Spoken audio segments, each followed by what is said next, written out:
닷컴 버블이다 부동산 버블이다 과거를 돌아보면 거품이 사라지면서 엄청난 금융 문제가 글로벌로 일어났지만 지금 현재도 부동산 자산의 폭등과 폭락을 다 같이 보고 있고 누구는 여전히 부동산으로 돈을 벌고 있어요.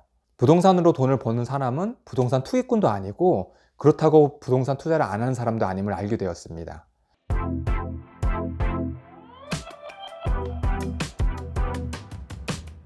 최근에 미국에서 금리를 0.25% 올렸지만 시장과 많은 전문가들이 더 이상은 금리가 오르지 않을 것이라고 예상을 하는 듯합니다.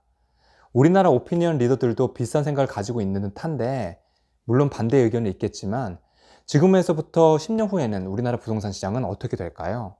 미국과 세계 주요국은 팬데믹의 영향으로 최근에 돈을 엄청나게 많이 풀었고 시장에 풀린 이 돈들은 필수재이면서 안전 자산이라고 생각되는 부동산으로 많이 몰렸습니다. 우리나라도 부동산 가격의 폭등을 다 같이 지켜보았어요. 그리고 지금은 금리가 오르면서 부동산 자산의 가격이 하락하고 있습니다. 금리는 부동산 시장에서 환경을 결정짓는 가장 큰 변수 중에 하나이자 치명적으로 영향력이 있는 요소인데 문제는 이 중요한 것을 우리나라 스스로 더 좁혀서는 개인 스스로는 절대 통제를 할 수 없다는 점입니다. 우리나라의 금리는 다른 많은 나라들과 같이 미국의 금리에 영향을 받는데 미국에서 0.25%의 기준금리를 더 올린 것을 가지고 한국은행도 금리를 더 올려야 하는지 고민을 하고 있다고 합니다. 그 결정이 당장 작은 주택을 구입하려는 우리들에게까지 바로 영향을 주게 된다니 저 멀리 미국에서 일어나는 일이 남의 일이 아니라는 것은 이제 국민 상식이 되어가는 것 같아요. 이 현상을 보면서 지금부터 10년 후까지의 부동산 시장은 어떻게 될지, 지금 얼마나 부동산 가격이 거품이 껴있고 그 거품은 사라질지 아니면 안 사라지고 그대로 있을지 오히려 더 커질지 궁금해졌습니다. 닷컴 버블이다 부동산 버블이다 과거를 돌아보면 거품이 사라지면서 엄청난 금융 문제가 글로벌로 일어났지만 지금 현재도 부동산 자산의 폭등과 폭락을 다 같이 보고 있고 누구는 여전히 부동산으로 돈을 벌고 있어요. 부동산으로 돈을 버는 사람은 부동산 투기꾼도 아니고 그렇다고 부동산 투자를 안 하는 사람도 아님을 알게 되었습니다. 거품이 생기는 것은 필연적인데 그렇다고 부동산을 안 살 수도 없는 노릇입니다. 수많은 부동산 지표 중에서 소득 대비 주택 가격, 즉 연소득을 한 푼도 쓰지 않고 모은 돈으로 주택을 사는데 얼마나 걸릴지를 보여주는 지표를 보면 내가 가진 돈 대비 얼마의 비율로 주택의 가격이 올랐는지, 다시 말해 얼마나 부동산 가격에 거품이 껴가는지를 알 수 있을 것 같아요.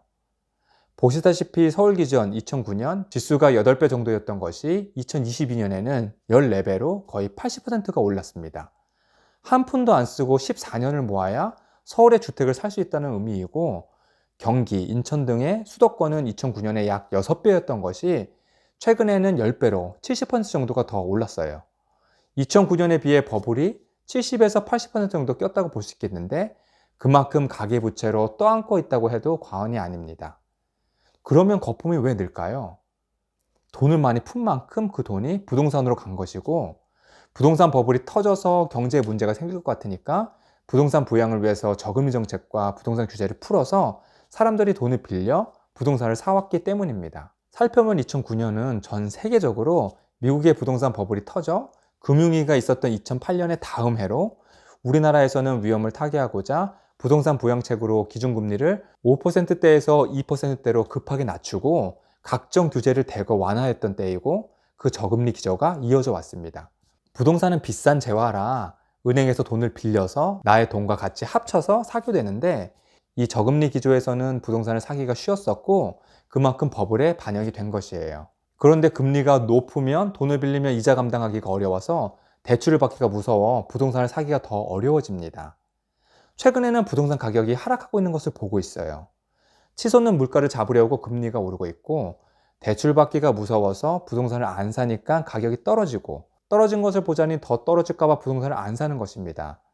이것만 보더라도 거품이 많이 낀 것 자체로만 부동산의 가격이 조정되는 것이 아니라 금리와 부동산 정책 그리고 그로 인한 심리에 의해서 가격이 결정되는 것을 알 수 있어요.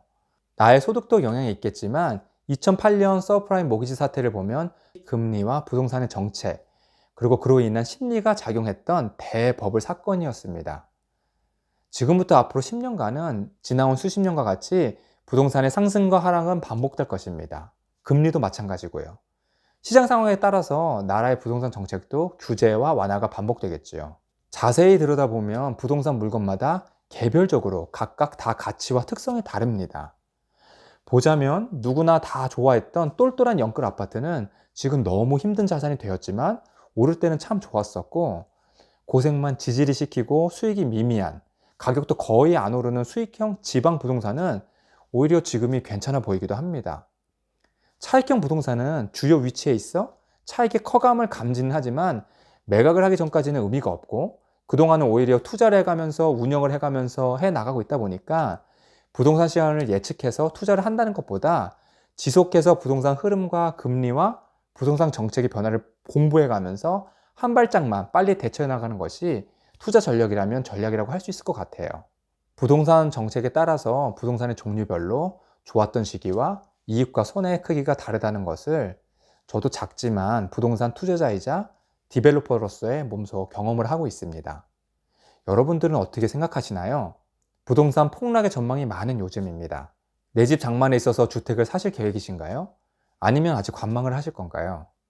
차익형 부동산에 공동투자도 고려해 가면서 투자를 하고 엑싯을 하는 계획이 있으신가요? 현금이 넉넉하셔서 수익이 없어도 주요 지역의 부동산을 사놓고 골동품처럼 가지고 계실 생각이 있으신가요?